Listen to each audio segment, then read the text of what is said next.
Hello কোটা আন্দোলনকারী ছাত্রছাত্রীবৃন্দ, কি ব্যাপার ভাই? তোমরা তো বিজয় অর্জন করেছো, স্বাধীনতা অর্জন করে এনেছো। তা ভাই, স্বাধীনতা অর্জন করেছো বেশ ভালো কথা। যুদ্ধ তো সবাই করেছিলে, তার মন্ত্রী পরিষদে দুইজন বসলো কি করে বলো তো? এটা তো আমি বুঝতে পারলাম না ভাই। বৈষম্য বিরোধী আন্দোলনে তো তোমরা একা ছিল না, মানে তারা একা ছিল না, সরি, তোমরা সবাই ছিলা। তাহলে ভাই, তোমরা তো কোটা আন্দোলন করতে গিয়ে নিজেরা কোটা হয়ে গিয়েছো। তা তোমরা যদি এই 7-8 দিন যুদ্ধ করে কোটা পেয়ে থাকো, মন্ত্রী পরিষদে বসার সুযোগ পাও, তাহলে 9 মাস যারা যুদ্ধ করেছে তাদের নাতি নাতনি বা ছেলে মেয়েরা কোটা পাবে না? এটা কেমন কথা হলো ভাই?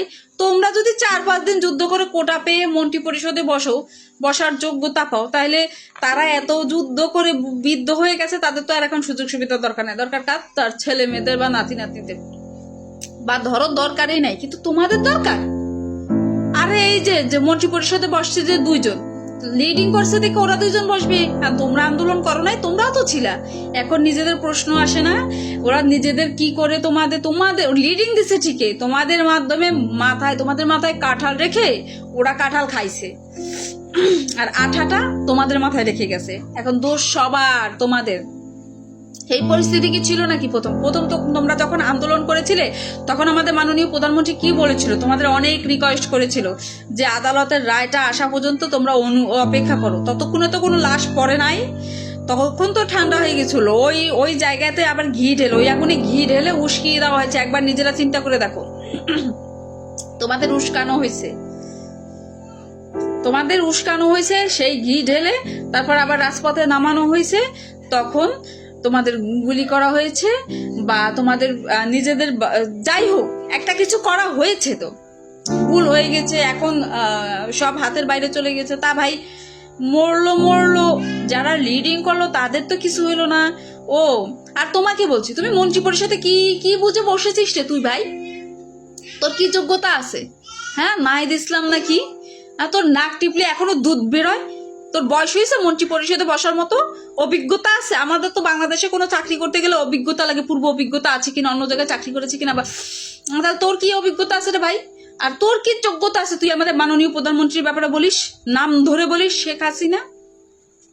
এই, তোর মায়েরও তো ক্ষমতা নাই যে তার নাম ধরে বলে রে ভাই। তুই কিভাবে বলিস? তার বিচার তুই করবি? আরে বাচ্চা ছেলে, পিলকনি খুন থেকে শুরু করে তুই সব করবি। আরে হায় রে, মন্ত্রী পরিষদ গঠন হয়ে গেছে, তোরও বিচার হবে। আর তুই তো ভালোই ভাই, একটু মার খেয়েছিস রানে, এখন মুরগির রান রেখে ঘোড়ার রান খাওয়া শুরু করে দিয়েছিস তুই। একটু দুই একটা মার খেয়েছিস হয়তো, বা সাদা মাটা মানুষ আছিস, লাল হয়ে গিয়েছে, মন্ত্রী পরিষদে বসে গেছিস, নিজেকে এভাবে বিক্রি করে দিলি অন্যান্য ছাত্রছাত্রীদের ঠকিয়ে। আর তুই তো ভাই তোর বন্ধু বান্ধবদের টানবি, তাই সারা বাংলাদেশের ছাত্রছাত্রীরা আন্দোলন করেছিল, তাদের কি হবে? কয়জন কি নিয়ে ভাববি তুই? আরে ভাই, আন্দোলন করলে যদি এত কিছু পাওয়া যায়, তাহলে ঘরে ঘরে এখন আন্দোলন করা উচিত। এই ছিল তোদের উদ্দেশ্য, তোরা নিজেদের বিক্রি করে দিয়েছিস। আর একজন তো সিটই পায়নি, পিছনে দাঁড়িয়েছিল, ওর নাকি বয়স হয় নাই নাকি, কিছু একটা ঝামেলা ছিল। যাই হোক, আমি অত কিছু তোদের ব্যাপারে ভাবিও না, দেখিও না, আমার দেখতে মন চায় না। সব তোদের প্ল্যান ছিল, সব তোদের প্ল্যান ছিল। কেন বলছি প্ল্যান ছিল? ধর, আন্দোলনে তো তোরা 1-2 জন যাস নাই, হাজার হাজার ছাত্রছাত্রী আন্দোলনে নেমেছে, আমরা সবাই সাপোর্টে ছিলাম। হাজার হাজার ছাত্রছাত্রী আন্দোলনের মধ্যে শুধু মুগ্ধর ব্যাপারটা বেশি চিন্তা কর। আপনারা সবাই চিন্তা করেন যে পানি লাগবে, পানি লাগবে, পানি বলেছে 15 মিনিট আগে, 15 মিনিট পরে সে মার্ডার হয়েছে বা তাকে খুন করা হয়েছে, গুলি করা হয়েছে। যাই হোক, আমি আপনাদের ভাষায় বলতেছি। তা এই 15 মিনিট ধরে ক্যামেরা শুধু তার পিছনেই ছিল। তাহলে কি জানতো, ও আগে থেকে জানা ছিল যে সে খুন হবে? কারণ পানি লাগবে, পানি, তার উক্তিটা খুব কোমল, হৃদয় স্পর্শ করবে। পানি লাগবে, পানি, এটা কার না হৃদয় স্পর্শ করে? সবার। আমি যে মানুষ, আমার হৃদয় স্পর্শ করে যায়। 15 মিনিট পরে সে হত্যা হবে, এটা আপনারা জানতেন, তাহলে কেন বাধা দেননি? হ্যাঁ, 15 মিনিট পরে যে সে মারা যাবে, এটা আপনারা বুঝতে পেরেছিলেন? ওই 15 মিনিট ধরে শুধু তার মৃত্যুর ঘন্টা আপনারা দেখে গেলেন, ক্যামেরা নিয়ে ঘুরে গেলেন তার পিছনে। এটা আপনাদের মানবতা? আমরা সব বুঝি, আমাদের বোকা বুঝাবেন না। আবু সাইদটা না বুঝলাম, সে বুক পেতে দিয়েছিল, তাকে গুলি করেছে, ভুল হয়ে গিয়েছে। কিন্তু আবু সাইদকে রেখে তোমরা কেন গিয়েছিলে? বাকি ছাত্রছাত্রীদের বলছি, তাকে টেনে নিয়ে যেতে পারলে না?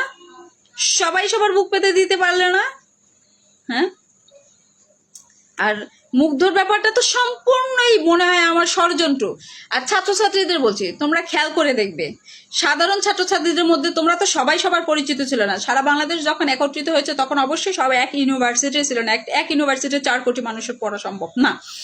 তাহলে ওই ইউনিভার্সিটির মধ্যে অন্যান্য মানুষদেরও সাজারে ঢুকানো হয়েছে, অবশ্যই হয়েছে, অন্যান্য দলের মানুষজনদের ঢুকানো হয়েছে। অভিনেতা অভিনেত্রীরা যে নামছে, সবাই কি ছাত্রছাত্রী ছিল? হ্যাঁ, কোটা আন্দোলনের জন্যই নামছে না, সবার কোটা আন্দোলনের উদ্দেশ্য ছিল না। কার কোথায় গিয়ে, কোন বিদেশে গিয়ে কার সাথে কার সেলফি তোলা আছে সব আমাদের দেখা আছে। কাদের কারা নামাইছে। আর যারা লিডারগিরি করছো, তোমরা তো নিজেদের বিক্রি করে দিছো। নাহলে তোমরা মন্ত্রী পরিষদে বসলা কেন ভাই? চাকরি নেওয়ার, তোমাদের নাকি চাকরি পর্যন্ত, চাকরি একটা ভালো চাকরির উদ্দেশ্য, সবাই আন্দোলন করেছে, চাকরি হচ্ছে না, কোটার বিরুদ্ধে। হ্যাঁ, বেশ ভালো কথা, এত কোটা মুক্তিযোদ্ধাদের দরকার নাই, দরকার নাই এত কোটা। কিন্তু ভাই তোমরা তো কোটা হয়ে গেছো। 7 দিন যুদ্ধ করে তোমরা যদি সব কোটা পাও, এখন তোমার ফ্যামিলির 14 গোষ্ঠী তো কোটায় টান দিয়ে নেবা আনে। এখন আর ভিক্ষা করা লাগবে না তোমাদের। মাননীয় প্রধানমন্ত্রীর বেডে শুইলে যদি এত সুযোগ পাওয়া যায়, গণভবন দখল করে যদি এত সুযোগ সুবিধা পাওয়া যায়, হায় রে আমার ছাত্রছাত্রী সমাজ, এই আমাদের বাংলাদেশের লেখাপড়া, এই আমাদের বাংলাদেশের সুশিক্ষা, এই শিক্ষাই আমরা পরিবার থেকে পেয়ে আসছি নাকি? হয় বিদ্যালয় নয় পরিবার আমাদের শিক্ষা দিয়ে থাকে, এটাই শিক্ষা। হ্যাঁ, এই শিক্ষা আমরা পেয়েছি। অন্য ছাত্রছাত্রীর লাশের উপর দিয়ে তোমরা মন্ত্রিত্ব গ্রহণ করতে পারো, কিন্তু আমাদের মাননীয় প্রধানমন্ত্রী পারেনি বলে পদত্যাগ করছে। আবার বলতেছো পালাই গেছে। এই যে নাহি, তুই বলতেছিস না পালাই গেছে, পালাই গেছে। তুই নিজেকে প্রশ্ন কর, যেই পথ তোরা তৈরি করেছিস না, তোরা ভবিষ্যৎ 5 বছর পরক 10 বছর পরক এইভাবেই জনগণ তোদের নামাবে। আর আম পাবলিক জনতাদের বলছি, আমি আপনাদের উদ্দেশ্যে বলছি, আপনারা মাথাটা একটু খাটাইয়েন। দেখেন না কি কারা, কাদের কি উদ্দেশ্য, কারা নিজেদের বিক্রি করে দিচ্ছে, এটা আপনাদের দেখার দায়িত্ব না? মাথা ঠান্ডা করে নিজেরা চিন্তা করবেন। দেশ চালাবে এরা, দেউলিয়া হলো বলে দেশ। শ্রীলঙ্কা দেউলিয়া হওয়ার আগে এরকম পরিস্থিতি হয়েছিল, সেরকম বাংলাদেশের অবস্থা। দেশ চালানো এত সহজ না, দেশ সবাই চালাতে পারে না। নাক টিপলে দুধ বেরোবে এখনো। আরে তুই তো আমার বয়সী হস কিনা, খুব সম্ভবত তুই আমার বয়সী হবি, বা আমার চেয়ে 2-1 বছর বড়, বা আমার হাজবেন্ডের বয়সী, এর চেয়ে বেশি হবি। মন্ত্রী পরিষদে বসার যোগ্যতা আছে নাকি তোর? তুই দেশ চালাবি? আপনারা এখন আবার আন্দোলন করে, আম পাবলিকদের বলছো, যা বলতে গিয়েছিলাম একটু আগে ভুলে গিয়েছিলাম এই কথার বিরুদ্ধে। আপনারা আন্দোলন করে দেখেন। আমার প্রধানমন্ত্রী তো 100, 200, 300 লাশের উপর দিয়ে হেঁটে গিয়ে তার ক্ষমতা ধরে রাখতে পারেনি, তার মানবতায় বাধা দিয়েছে, সে পারেনি। বঙ্গবন্ধুর সৈনিকেরা, বঙ্গবন্ধুর কন্যা এতটাও ক্ষমতা লোভী না, মানুষের লাশের উপর দিয়ে সে ক্ষমতা বইতে পারে না। এখন আপনারা কোনো বিষয়ে আন্দোলন করে দেখেন, 1 লক্ষ 2 লক্ষ লাশ পড়লেও যাবে আসবে না, এবং মারতে দ্বিতীয়বার দ্বিধা করবে না।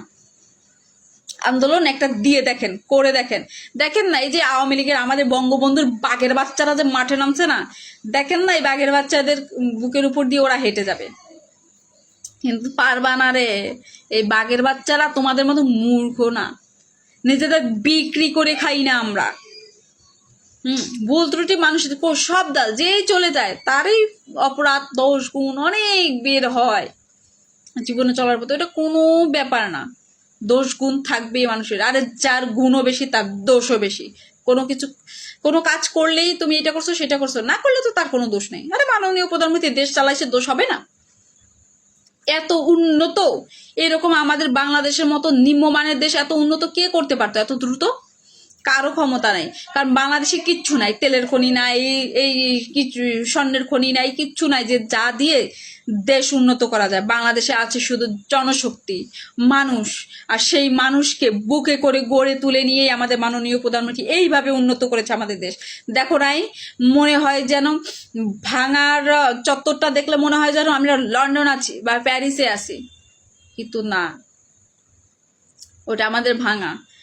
এয়ারপোর্টে গেলে মনে হয় যে কোথাকার এয়ারপোর্টে আছি আমরা, দুবাই আছি না কোথায় আছি, টুইন টাওয়ারের এখানে কোথায় আছি, এত সুন্দর করে, এত সস্তা না। জয় বাংলা, জয় বঙ্গবন্ধুর লোক আমরা, এরম তোমরা পারবা না।